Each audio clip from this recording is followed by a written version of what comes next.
Sekarang ini juga banyak, fikih-fikih ya, yang juga dilihat kembali, ditafsir ulang kembali. Mungkin tafsir yang lalu itu juga nggak kontekstual dengan zaman sekarang. Yang kita tahu kita peradabannya sudah lebih baik, kita menghargai hak-hak setiap orang untuk hidup ya, untuk dia bekerja, pembangunan ya sama dengan orang lain.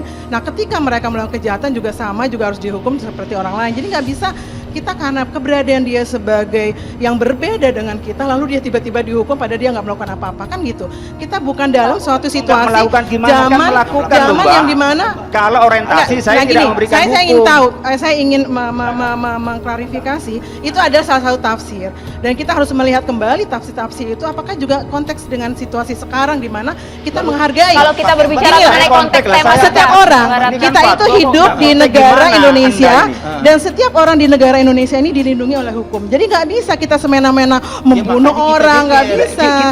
Dan nggak bisa keberadaan tapi juga nggak bisa membuat hukum yang seperti itu. Jadi sama-sama tidak punya pasangan, kemudian dia suka sama suka, itu kan tidak dikatakan zina dalam KUHP, tapi dalam hukum Islam itu zina. Demikian juga liwat. Kalau saya boleh melakukan penjelasan sedikit di dalam Islam sebagai hukum asalnya, kalau prinsip saya hukum asalnya di dalam akomodir ini ke dalam KUHP, bahwa liwat itu kalau menurut para sahabat itu lebih tinggi ya, homoseksual itu lebih tinggi hukumannya daripada orang yang berzina.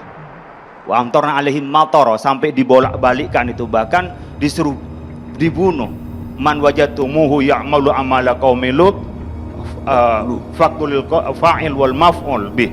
Itu penjelasan, artinya orang-orang yang berzina dan orang yang liwat melakukan LGBT itu lebih parah orang LGBT. Maka ketika diakomodir menjadi hukum nasional, itu kan di situ pola memberikan hukum. Tadi kerugian antara orang yang melakukan dua belah pihak karena dia berpasangan itu tidak kalah merugikannya orang yang tidak berpasangan. Kenapa? Karena ada pelanggaran asusila, ada pelanggaran norma agama, ada pelanggaran norma masyarakat, yang itu kebebasan kita menjadi kebebasan yang terukur dan di dalam koridor ada ketuhanan yang Maha Esa. Dorong pidana LGBT di RKUHP, Mahfud MD dikecam. Menko Polhukam Mahfud MD secara terang-terangan kembali mendorong upaya kriminalisasi kelompok LGBT lewat revisi Kitab Undang-Undang Hukum Pidana RKUHP. Pernyataan itu dinilai memperburuk intimidasi dan kekerasan terhadap kelompok minoritas tersebut. Berbicara pada wartawan di Bali, Mahfud MD menyatakan RKUHP sudah mengatur pemidanaan terhadap LGBT, namun pembahasannya terhenti pada 2017. Oleh karena itu dia mendorong tersebut dengan digolkan, dan jika ada yang tidak setuju bisa menggugat ke Mahkamah Konstitusi. Sejumlah organisasi masyarakat sipil mengecam pernyataan tersebut.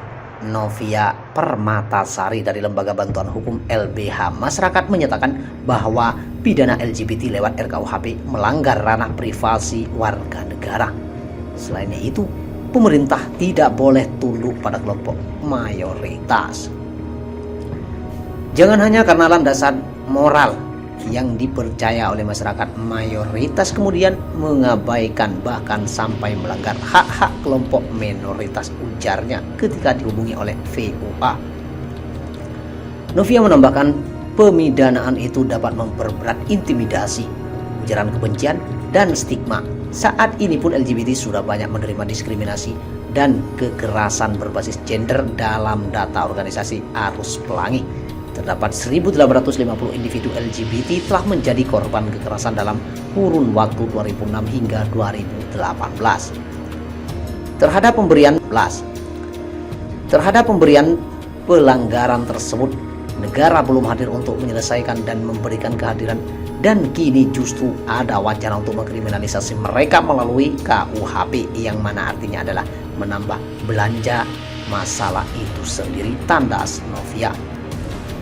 Hal senada diucapkan krisis respon yang mendampingi kelompok minoritas seksual dan gender menghadapi krisis. Rizka Carolina dari CRM mempertanyakan sikap Mahfud MD yang dengan entengnya mengkriminalisasi warga negara. Padahal ujar dia, LGBT merupakan warga negara yang setara di mata hukum. Kan Mahfud MD ngerasa LGBT itu serangan banget gitu ya terhadap Pancasila. Sepertinya gitu. Kami ini apa sih? Kami itu bukan warga negara, kami juga warga negara. Kami berhak untuk dilindungi, kami berhak untuk dihargai hidupnya, katanya. Para aktivis LGBT melakukan aksi unjuk rasa untuk memprotes rencana revisi KUHP yang akan mengkriminalisasi kelompok LGBT. Tidak ada hukum yang spesifik memidana LGBT di Indonesia, namun peraturan daerah yang manajer komunitas sudah muncul di Kepulauan Riau, Sumatera Selatan, Sumatera Barat, Kalimantan Selatan, dan Jawa Barat. Perda diskriminatif terbaru terbit di Bogor, Jawa Barat. Rizka mengatakan komunitas LGBT ini Indonesia tidak meminta legalitas perkawinan.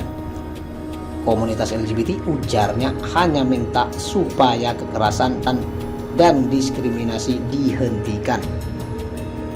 Pasti yang diomongin adalah legalisasi lewat Undang-Undang Nomor 1 Tahun 74 tentang perkawinan. Tidak ada yang menuju ke arah sana gitu loh. Kami tidak ingin macam-macam. Kami menginginkan tidak didiskriminasi, tidak dilakukan kekerasan, tidak dilakukan ujaran kebencian terhadap